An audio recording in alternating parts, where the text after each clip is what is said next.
Next in line, please. Hi there. I've been hearing a lot about ABSA lately. People say you give more. Is this true? Oh, it's more than true. See, your rich auntie gets more from ABSA. Your childhood friend gets more from ABSA. Your favorite uncle gets more from ABSA. Your roommates gets more from ABSA. Digital solutions get more from ABSA. Rewards be free. Get more from ABSA. 5-star treatment get more from ABSA. Preferential rate get more from ABSA. Easy banking and no any ABSA. Instant loans and no any ABSA. Bank papa party and no any ABSA. FTK accounting get more from ABSA. Yes! Join thousands of ABSA customers enjoying priority treatment, preferential rates, amazing rewards, and seamless digital solutions to help you write the next big chapter of your story. Sign up for an ABSA account today and get more. Your story matters. ABSA.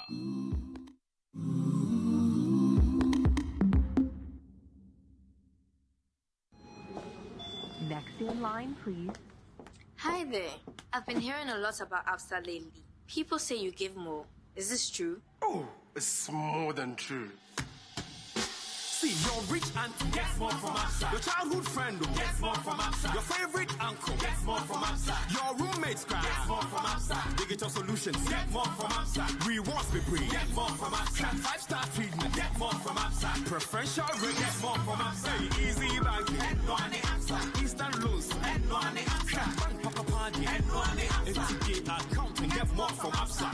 Yes! Join thousands of ABSA customers enjoying priority treatment, preferential rates, amazing rewards, and seamless digital solutions to help you write the next big chapter of your story. Sign up for an ABSA account today and get more. Your story matters. ABSA.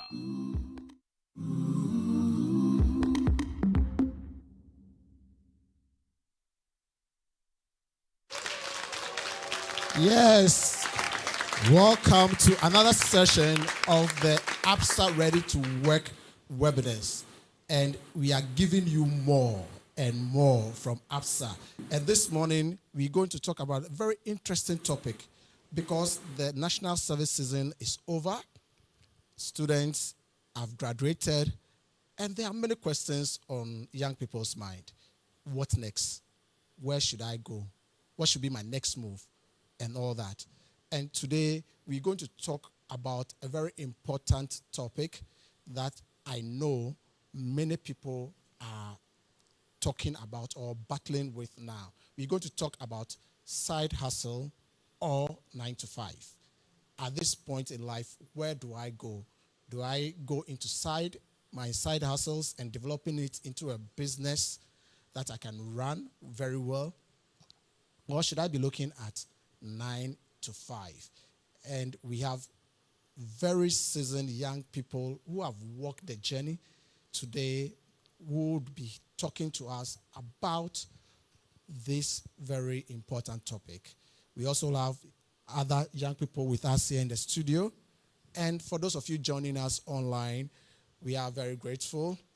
Share the link with your friends so that they can also get to enjoy this very important and insightful discussion that we're going to have today. To begin with, I just want to check in with our young people here. What is their preference, 9 to 5 or side hustle? Elgar, what is your option? What's your preference? So for stability's sake, I would want to go with the 9 to 5. But in this economy that we are, it's hard to tell if the 9 to 5 would be able to, keep me afloat. So at least I would like to get 1 or 2 side hustles. But definitely I want to go the 9 to 5. But at least with 1 or 2 side hustles. Stability's sake, he wants to keep 9 to 5, but still have some side hustles. So we have also Pearl. Pearl, what about you? What would be your preference? Okay, so even though I think it will be a best move to go with the 9 to 5 as a foundation and then continue with the side hustle, I would go for a side hustle because I get to control my time and also my income potential and get a personal brand to be independent. So I think I'll go for a side hustle. I like that too. I like that to control a time and also build a personal brand. So when we come back, we're going to go for a short break. When we come back, I'm going to speak to our panelists who would help us to navigate this very interesting topic so we can be sure of how we can approach this process. Next in line, please. Hi there. I've been hearing a lot about ABSA lately. People say you give more. Is this true? Oh, it's more than true. See, you're rich and gets more from ABSA. Your childhood friend gets more from ABSA. Your favorite uncle gets more from ABSA. Your roommates gets more from ABSA. Digital solutions get more from ABSA. Rewards we bring get more from ABSA. 5-star treatment get more from ABSA. Preferential rate get more from ABSA. Easy bank get more on ABSA. Instant loans get more on ABSA. Bank papa party get more on ABSA. FTK accounting get more from ABSA. Yes! Join thousands of ABSA customers enjoying priority treatment, preferential rates, amazing rewards, and seamless digital solutions to help you write the next big chapter of your story. Sign up for an ABSA account today and get more. Your story matters. ABSA.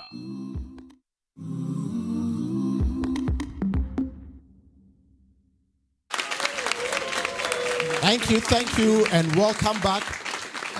As I promised you, I have two fine gentlemen here. I wish we could have had a lady as well.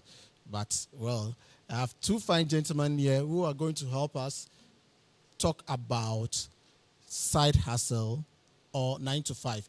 By the way, I mean, as we were thinking of this topic, there was something that struck us. I mean, maybe let me say the older generation. Because we had always known 8 to 5. Then suddenly the young people say it's 9 to 5. Julian, what is this all 9 to 5 about? Okay. That's an interesting one, Cyril. So as you mentioned, we have known 8 to 5 because throughout all my career, every offer letter I've gotten has stated that work starts at 8 and ends at 5. So I know about 8 to 5. But I know out there's a slang of 9 to 5, 9 to 5, which people are construing to mean that work starts at 9 and ends at 5. But I want to advise you, and based on my experience, I stand to be corrected. From all my experience, every offer letter I've gotten gives me 8 to 5. But then I read somewhere that if you calculate all the hours, it's 9 hours that you spend in the office. So the 9 to 5 could mean 9 hours a day, 5 times a week. Do we agree with that? Do you agree with that? Yes. Okay, all right. So let me now formally introduce my panel to you. So from my very far right, we have Joel Anaman, who is the founder of Mandy AI, right? Yeah, you got the name right, Mandy AI. Mandy AI. Joel will be speaking to us shortly. And then I also have Julian Boachi, who just spoke. He is a learning and development partner with ABSA Bank Ghana Limited, the best bank in Ghana. Shall we give it up for them?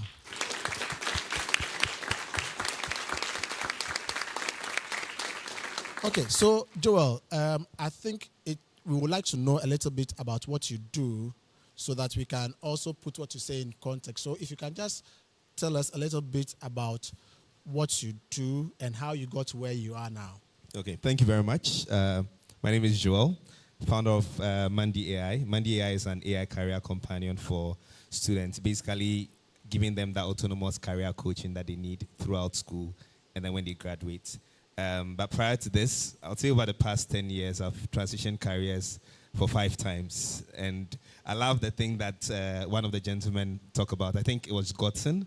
He mentioned that he would like to balance 9 to 5 with his side hustle.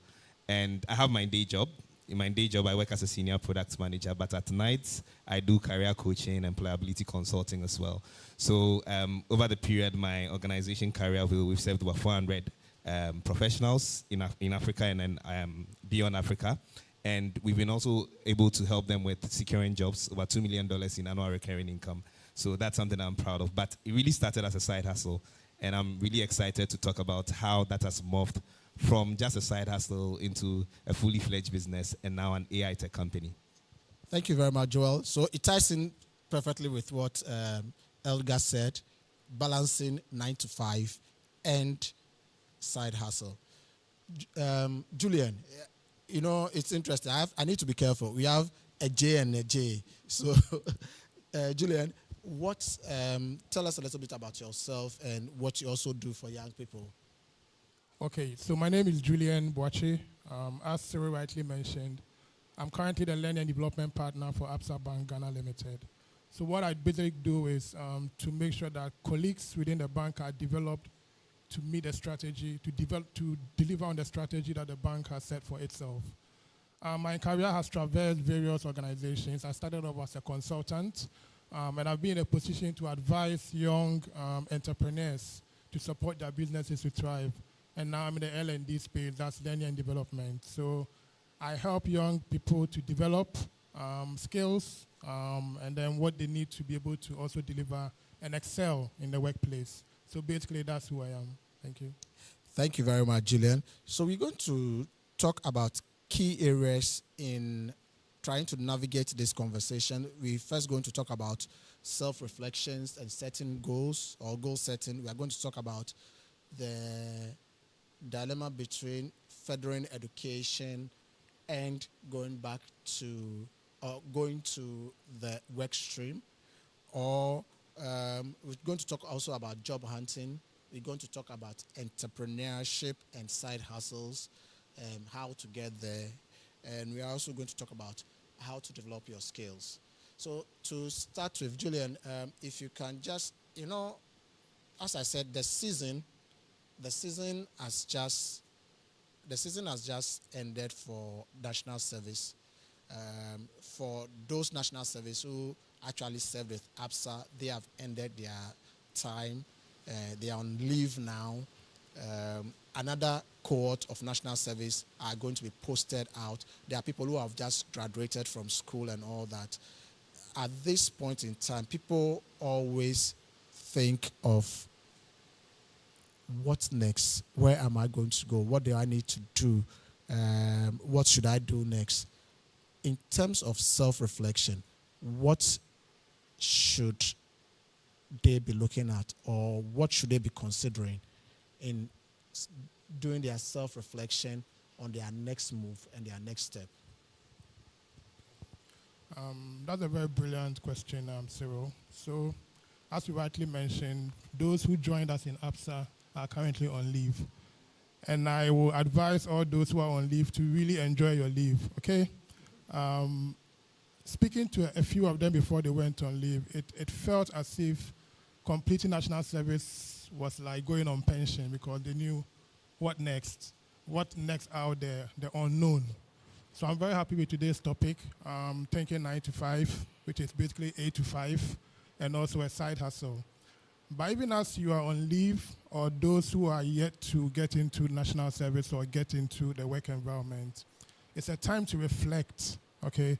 For those who did national service, it's time to look back and see what you enjoyed, what didn't go well, and see what you wish you could have done.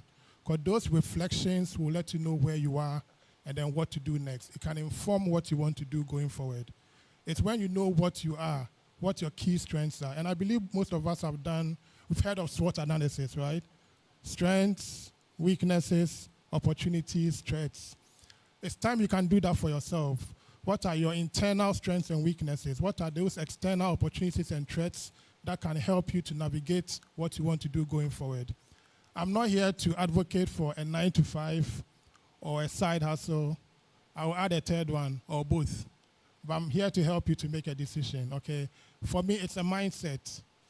There are key things that you need to be aware of or have to be able to excel, whether be it 9 to 5 or side hustle, or even both, okay? You could be in 9 to 5 today. Tomorrow you'll be in a position where you need to have a side hustle. Do you agree with that? You could be laid off, and then now you have to still survive, okay? You could be in side hustle. A corporate will find you so important, they will come and make you an offer that you can't refuse, and you join them as a 9 to 5. So for me, it's a mindset that you need to have. Some key things that will make you excel. And I'll just summarize it. You'll need to learn to take ownership, okay? You need to be efficient, and you must deliver results. I mean, if you're able to master these 3 key things, you would excel, be it in the 9 to 5 or the side hustle, or even if you have both, okay? So in terms of self-reflection, it's for you to really understand or know what you really liked, what you saw that you liked, what you didn't like, and how best you can navigate that to make it into something that you like. It's not a time to be blaming, my boss didn't like me. How about those that your boss liked? what were they doing, what can you do differently, take ownership of your own development. Because if you have a side hustle, you still need to take ownership of the business that you are running, right? So for me, it's a mindset that is going to allow you to know or excel, be it a 9-to-5, side hustle, or both, as the gentleman said, which I believe it's a way to go, but we'll come to that. Thank you. Thank you very much, Julian. So I like what you said about taking ownership, and it's quite important. But taking ownership also means you need to make the move. And sometimes at this stage, it's either, as we said, it's either you are getting a 9-to-5, or you are building your own side hustle, or another area that many people, let me say, it looks like, let me put it this way, another area that many people, young people, have found solace in whilst waiting for their jobs or dream jobs is to say, I'm going back to school and all that. The job market is very difficult. I'm going back to school to upgrade so I can be better and all that. What do you think about furthering education, and what are the considerations that young people will need to make in those areas? And those who are also like working and doing part-time and all that. So in terms of building up your educational portfolio as well, at what time would you advise, or what are the considerations you like young people to take in making that decision? Okay, another very good question. So school is good. I mean, for somebody in the learning development space, I'm not the one to tell you not to learn or further your education. But for me, from experience and what I know, it's most impactful when it fits into a career path, okay? For those of us who want to go into structured areas like law, data analyst, medicine, you need to have some qualifications to be able to proceed, right? Also, if you want to go into leadership, or you are switching industries, maybe you started off in an engineering firm, but you are moving into maybe production or legal, they need to also further education to be able to gain some basic knowledge to go in there. So for me, the education must fit into a career plan. And not just bow to external pressures. As Cyril mentioned, maybe the job is not coming, so you just jump into school to go and learn just anything. So it goes back to the reflection bit of it. When you know what you really want to do and you have a plan, and then you can know what you want to study and what you also want to do. For those in the workspace or who have found themselves in 9-to-5, luckily these days there are a lot of ways of learning. There are modular courses that you can take. There are weekend schools that you can do. There are online sessions that you can do. And you can also choose to physically travel and go to school. So you should get one that fits into your plan. If you are working, you could choose to do a weekend school or get an evening classes that fits into your plan.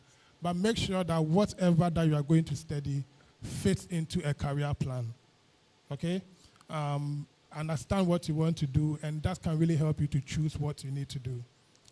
Thank you very much, Julian. So I think we are getting somewhere in understanding how or what we need to do in this moment of sometimes dilemma. And I think it's quite clear. You have to look for things that fit with your own career path or your dream. It shouldn't just be out of the blue. Let's now move in a little bit to the side hustle space. Joel, how did you even get yourself into this place in the first time? So I think side hustles has got to do with solving problems, right? Any side business, anything business has got to do with solving problems. And there's this thing that they say that there's a gap in the market, but is there a market in the gap? And what it means is that yes, there's a gap in the market. There's a problem that has to be solved. But is there a market in the gap? As in, will someone pay for it? So you have to constantly distill these concepts for yourself and think through what's are people willing to pay for? So typically, you can dump it down to things that people would pay for are things that would get money into their pocket. So if I do something for you that gets money into your pocket, if I write a resume service for you and use that to land a job, and that job gets you money into your pocket, then you are more likely to pay for that. There are also other things, like people like to engage in their own pleasure. So people like to have fun, they like to go on vacations and all of that. So anything that brings money into people's pockets, anything that gives people a level of pleasure, anything that reduces risk for people, anything that saves time for people, those are the fundamentals that you'd want to be taking a look at when you are trying to think through, will people pay for this or not? And of course, based on the priorities of people, as you engage with people, you get to understand whether it's something that you have to double down on.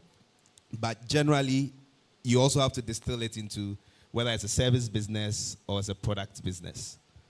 Very, very important. So service business is me saying that I want to write a resume service. I like using my own experiences as an example. So I want to write resumes for people.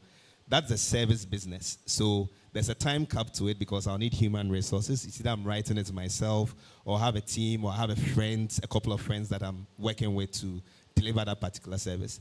Then there's the other part, which is product. So I'm selling a product. Probably I'm dealing in clothes, I'm dealing in gadgets, all of that stuff. You would have to think through those aspects as well, because service businesses are very easy to start because you just need your skill set and then your ability to sell. If you are thinking about product, then you have to think about, how do I finance this? Luckily for us, ABSA has a package for that. I understand that there's a low interest loans for young people, women who are in business, agri-tech and all of that. So you can probably get some package from there and you can finance some of these things. But of course, if you don't have access to these capital, then you can start off with a service business like I did. I just had a laptop, I had internet bundle, and I had my skills to sell. So that's how basically you'd want to be distilling these opportunities. And finally, on side hustles, there are cases where some jobs are not seen as, a regular 9 to 5. So you're helping your mom at their shop, or you have an uncle at Cantonment, or you have a church member that you probably want to, dedicate time to.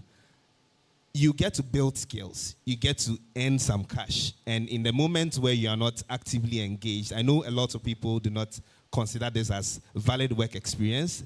But to be honest, as an ex-recruiter, when we are recruiting you, what we look out for is, do you have practical demonstrated experience? We don't care whether it was paid, whether it's unpaid, whether it's structured, and whatnot. What we care about is when you come into the game, when you come into the company, would you be able to deliver? And will you give us a return on investment on the salary that we are giving you?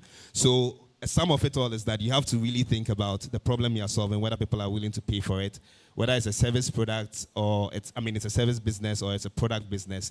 And you think through where you can start from, basically. Okay, thank you. So let's say I have a passion, and I'm sure all of us have our own passion, things that we are passionate about.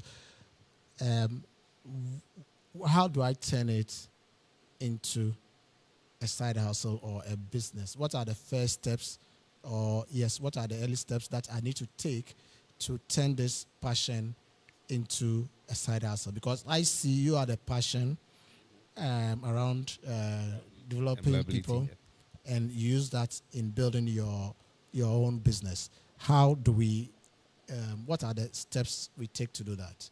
Okay, so I like what Julian said, right? You have to be proactive. And I label that as agency, right? Agency is your ability to take action without someone having to push you around or tell you that, hey, get this thing done. Now, what I've discovered, that is like the major gap with a lot of young people, myself included, if I'm venturing into something new, if I don't have enough clarity or information about it, I tend to overthink it. Okay, what if I go into it and I fail? So that holds me back from harnessing that agency or proactiveness. So a lot of young people I know are in that space. And what I love about that is, in this age, there's like AI. There's a lot of information online. People are sharing their success stories. So you can get free mentorship on the internet. And that's where you start from. So being able to spot the problem is a factor of being able to gather the valuable information. So when we say market research, what we are basically telling you is that find information, find valuable information that nobody is getting. If today I knew that if I come on this program and I raise maybe a product that I had and 1 million people would buy, I'll just come here straight away, raise that product and tell you to buy the product, knowing very well that it's going to sell, right? So that is basically how you start converting your passion into something that's paid, because you really need to validate whether people are willing to pay for it. And secondly, you need to also make sure that you have the competencies for it. So I remember when I started my business, I was charging, resume was like 120 Ghana cedis. This was somewhere 2017-ish. Now I charge up to $300 for a resume. Wow. Based on the markets that you are in. I mean, not necessarily for Africans, but people that are outside. And it came down to me telling myself that I don't want to feel bad charging people, so I'm going to put in the work, deliver quality, and ensure that you get results. So it comes with a lot of experimentation. It comes with a lot of being willing to fail. It comes with a lot of being able to think about how you improve the processes. And the best part is that today you have AI to do all your brainstorming with. You don't need a mentor to get started. And the bar is so low now. So I would encourage young people that this is the very best time to think about, if you have a business idea, just follow the valuable information, validate the idea, think through how people would actually buy that product, and give it a shot, knowing that, yes, you may fail, but in the process, you would have learned something. Thank you very much, Joel. There's so much to talk about, but our time is really, really short, and I'm wondering where we should go next. But we'll take a short break. When we come back, we'll deal with your questions. So if you have any questions, we'll deal with them, and then we'll continue with the other areas of the discussion as well. There are areas we want to talk about in terms of skills development. We also want to talk about job hunting or entering the workforce. So after the break, we shall continue with this. Next in line, please. Hi there. I've been hearing a lot about ABSA lately. People say you give more. Is this true? Oh, it's more than true. See, you're rich and get more from ABSA. Your childhood friend gets more from ABSA. Your favorite uncle gets more from ABSA. Your roommates get more from ABSA. Digital solutions get more from ABSA. Rewards we bring get more from ABSA. 5-star treatment get more from ABSA. Preferential rate get more from ABSA. Easy bank get no on the ABSA. Instant loans get no on the ABSA. Papa party get no on the ABSA. FTK accounting get more from ABSA. Yes! Join thousands of ABSA customers enjoying priority treatment, preferential rates, amazing rewards, and seamless digital solutions to help you write the next big chapter of your story. Sign up for an ABSA account today and get more. Your story matters. ABSA.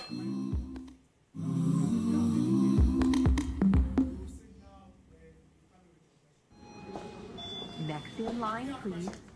Hi there. I've been hearing a lot about ABSA lately. People say you give more. Is this true? Oh, it's more than true.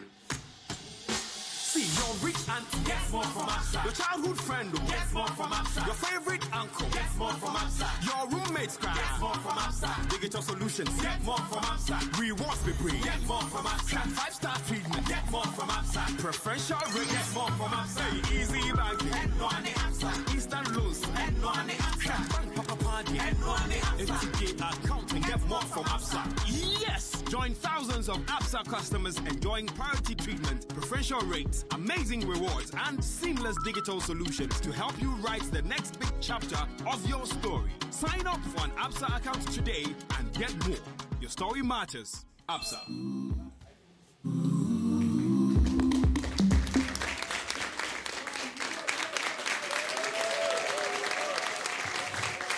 Thank you and welcome back.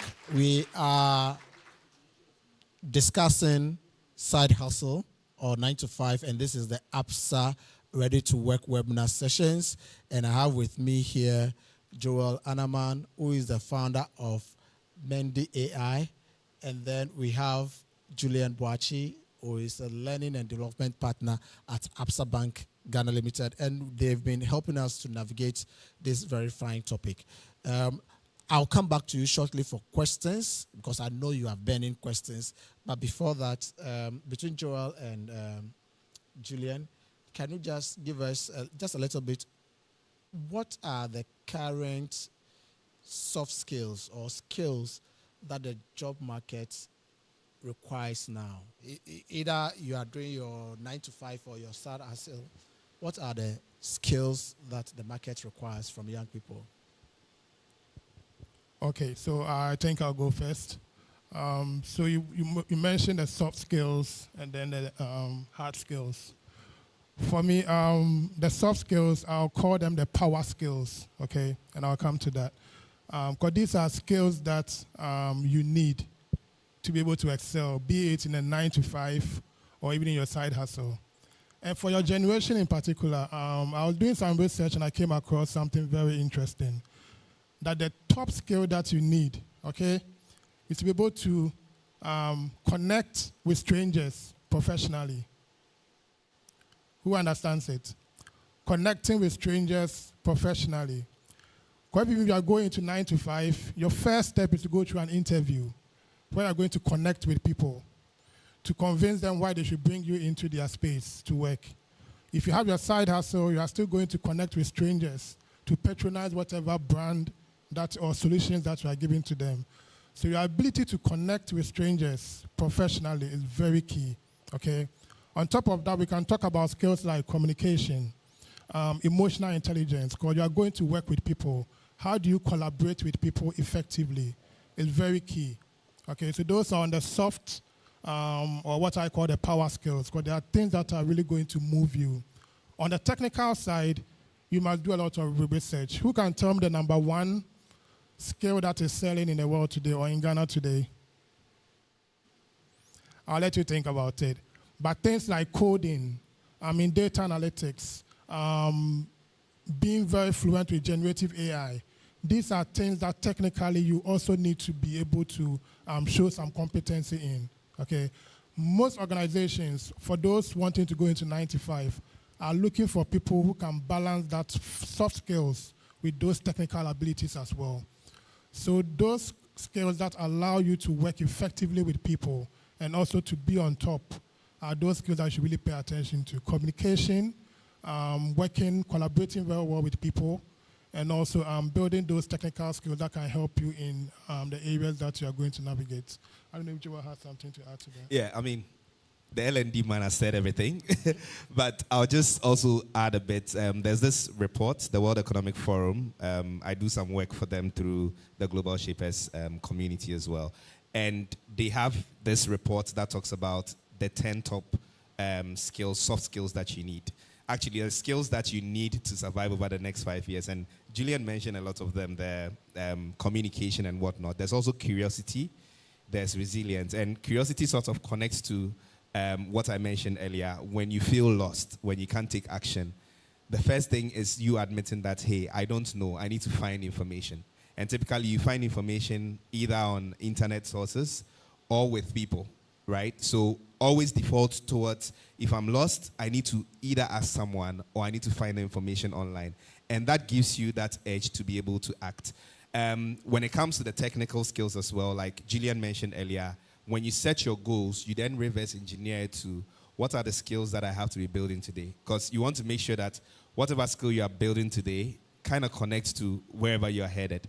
If there's a big dissonance, then you end up not investing your time prudently. So that's just a little bit that I would want to add to that particular contribution. Okay, thank you very much. So I like what Gillian said about ability to connect with strangers.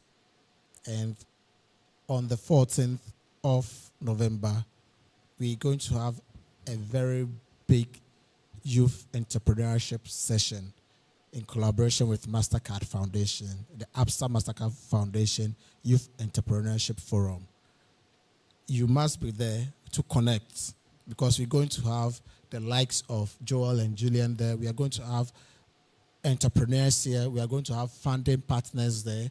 And that is the point. If you have a business idea or you are starting your side hustle, it's a good place to connect. So don't miss that opportunity. So now I'll come back to my audience first. Do we have any questions? Okay, so I see a gentleman at the back. Yes, the one in the African print. Yes, please go ahead with your question. All right, thank you very much. My name is Larry Jacob. I'm curious about what Mr. Julian said. He made mention of a statement that we should have a career plan with education fixed in it, rather than having a career plan that's based on education. So I was curious about how to create a career plan that has education fixed in it than having a career plan that's based on education. Thank you very much.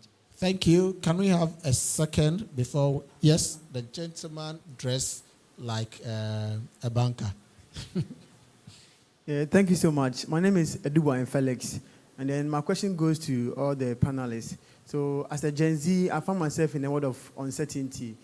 How do I balance side hustle with a 9 to 5? Concerning long-term stability, is it sustainable to go for a 9 to 5, looking at financial security of it, or should I go in with full uncertainty for a side hustle? Thank you so much. All right, thank you. So I think the questions are between Joel and Julian. So Julian, you take the first question, and then Joel, since you have experience in the second, you take that for us. Yeah. Okay, so basing your career plan with education, right? So I'd like to put it this way. You should know where you want to go, okay? Joel mentioned something. When you know the end game, you re-engineer it backwards, right? So when you know what you want to be, you know the career path you've chosen for yourself, you can even begin to talk to seniors within that space. You can begin to research people who have done what you are doing, what you want to do, and identify what can get you there. So that's why I'm saying that your education should fit into a career plan. So if you know that you want to be a pharmacist in future, you are not going to study zoology, because it's not going to really add up to what you want to go or what you want to do. So when you have that end game in mind, then you can now identify what you need to study, what skills you need to develop to take you to the end game. So that's how you fit your education or learning into your career plan. Okay. Okay, nice. I like the question about uncertainty, and it's something that everybody has to deal with, whether you are an experienced professional or you are now beginning your career. And like I mentioned earlier, I actually started my career as a pharmacist. I'm actually a pharmacist, but I've gone through different phases, right? I've transitioned careers 5 times over the period. In fact, I was wondering, because I've known Joel as a pharmacist. actually, I've known him as a pharmacist. So I was wondering how he managed that. All right. So here's one truth that I want you to understand. The future is never guaranteed, right? You can be laid off tomorrow. You can be laid off the next 6 months. And first of all, you'd have to come to terms with that fact. However, the remedy to that, and take this from someone who's transitioned careers 5 times, the remedy to that is that you have to be exceptionally good at the skills that you are building. You can't compromise on it. Like, nothing beats personal excellence. And I always tell people, yes, you need to sell your skills, but then you can't sell something that's empty. So the concept of personal excellence is very important. When you're given a task, you're able to execute on it. Every project that you get to work on, you're able to deliver on it, right? That's the only way you get to deal with the issues of uncertainty. Because if I should lose my day job today, I'm very confident that in the next 6 months, I'll be able to land a job. And it's because of the networks that I've built. It's because of how I take my skills very serious. I don't play with work. Everybody knows that when I'm working, I work really deep, right? So having these two concepts, having the people and being able to build the right skills, the relevant skills that is needed for today's market, is what would help you get that level of assurance that no matter what happens, you'll be able to find your daily bread. And I think as a young person, that's a concept that you need to embrace. Thank you. I think Julian wants to add to it, but there are 2 questions I want to read from online, so we can pick those 2, then we'll be wrapping up. One question reads, it says, so you find jobs these days with requirements such as 3 to 5 years or 5 to 10 years experience required. What is the best way to use my national service experience when applying for such opportunities? So that is one from Alfred. And then we have another one from Benjamin. This one is directed at Joel. It says, how can side hustles focus on solving real problems, create sustainable income, and social impact for young entrepreneurs? Okay, so Julian, you can take the first one and add your comments on the earlier question, and then Joel would deal with the side hustle questions. Yeah. Okay, so thank you, Cyril. So before I answer the question on how you can leverage your national service with work experience, so Joel was talking about being very good at what you do. I want to say out there that there are people out there with half the talent that you have, okay, who are doing amazingly well because they are very consistent. They are consistent in delivering quality results, okay? So that consistency is key. He mentioned that everybody can speak to his work, and that's something that whether you are in 9 to 5 or you're in a side hustle, you need to be very, very, very much aware of. Today you don't do very well, then tomorrow you do comme ci, comme ça, okay? You have to be consistent in delivering quality results. As I mentioned, there's somebody out there with half the talent that you have, but doing so well, okay? So now to the question of how do you leverage your national service for work experience. Clearly you would have picked up some things during your national service. And as I mentioned in the beginning, for those on leave, use the time to reflect, okay? Think about all the times you worked in a team. Think about all the projects you worked on, even those that you observed, the people that you spoke to, and what ideas you got from them.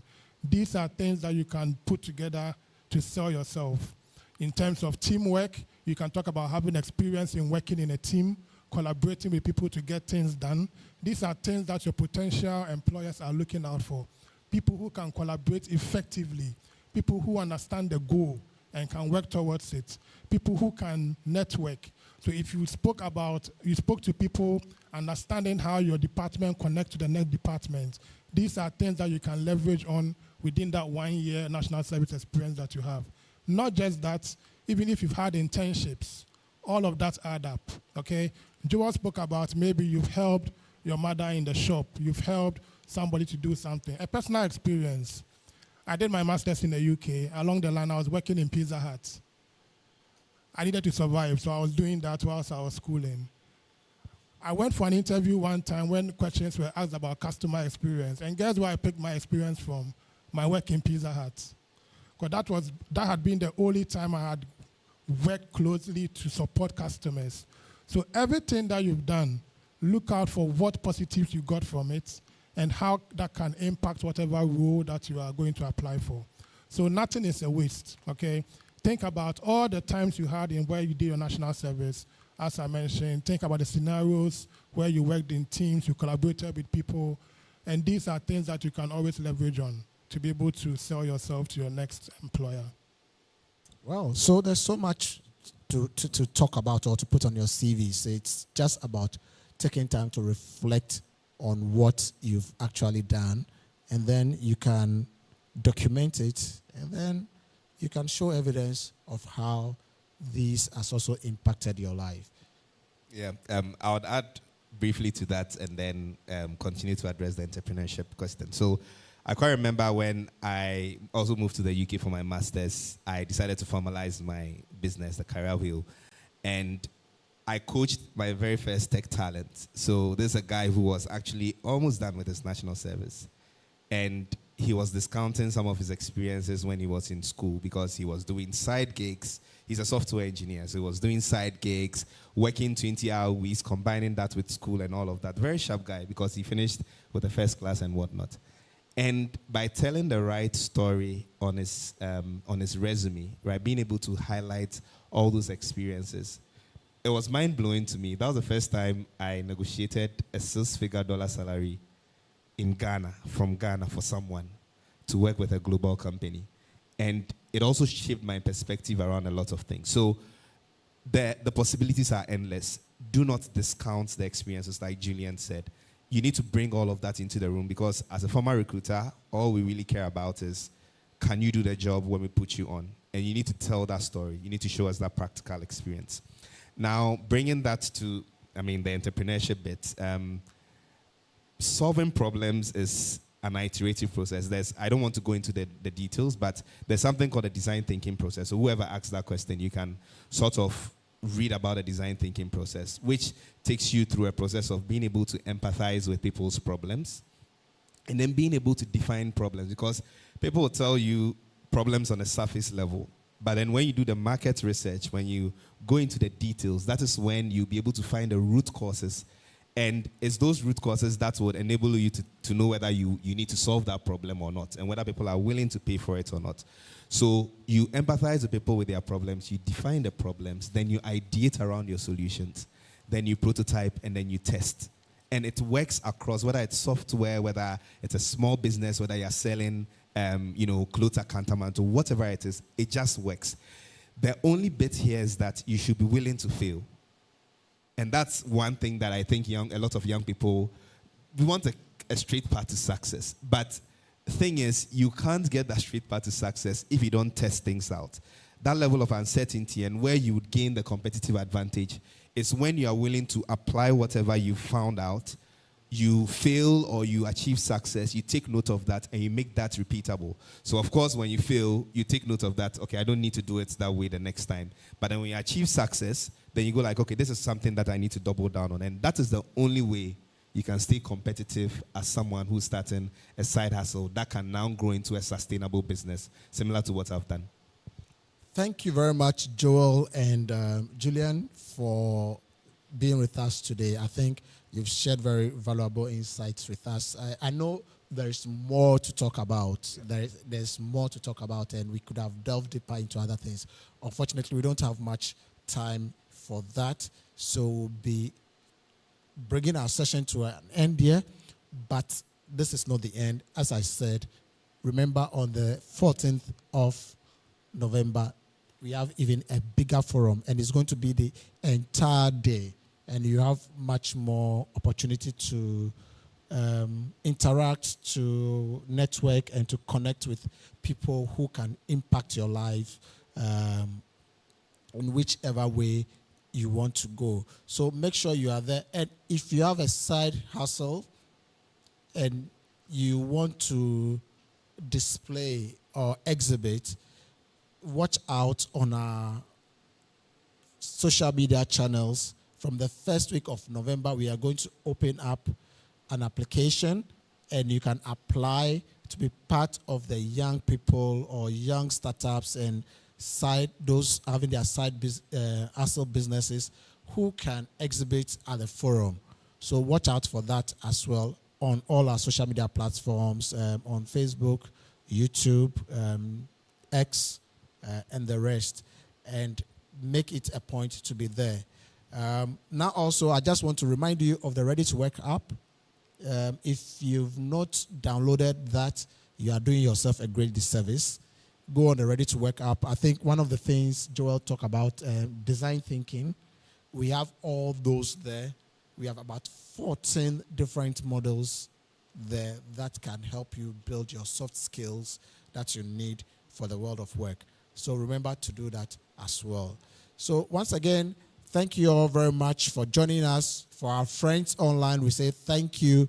Let's share this link with many more friends so they can also get to learn what the knowledge that we've gained here today to impact their lives. At ABSA, your story matters to us. So as Joel said, we want you to have great stories to tell.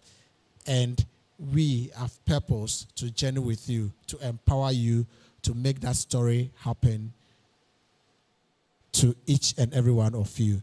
So until we see you in December with our last ReadytoWork webinar session for the year, I wish you all the best and stay safe.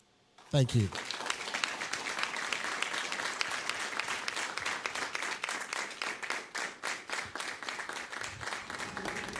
Next in line, please. Hi there. I've been hearing a lot about ABSA lately. People say you give more. Is this true? Oh, it's more than true. See, you're rich and get more from ABSA. Your childhood friend gets more from ABSA. Your favorite uncle gets more from ABSA. Your roommates get more from ABSA. Digital solutions get more from ABSA. Rewards be free get more from ABSA. 5-star treatment get more from ABSA. Preferential rate get more from ABSA. Easy bank and no on the ABSA. Instant loans and no on the ABSA. Bank papa party and no on the ABSA. FTK account and get more from ABSA. Yes! Join thousands of ABSA customers enjoying priority treatment, preferential rates, amazing rewards, and seamless digital solutions to help you write the next big chapter of your story. Sign up for an ABSA account today and get more. Your story matters. ABSA.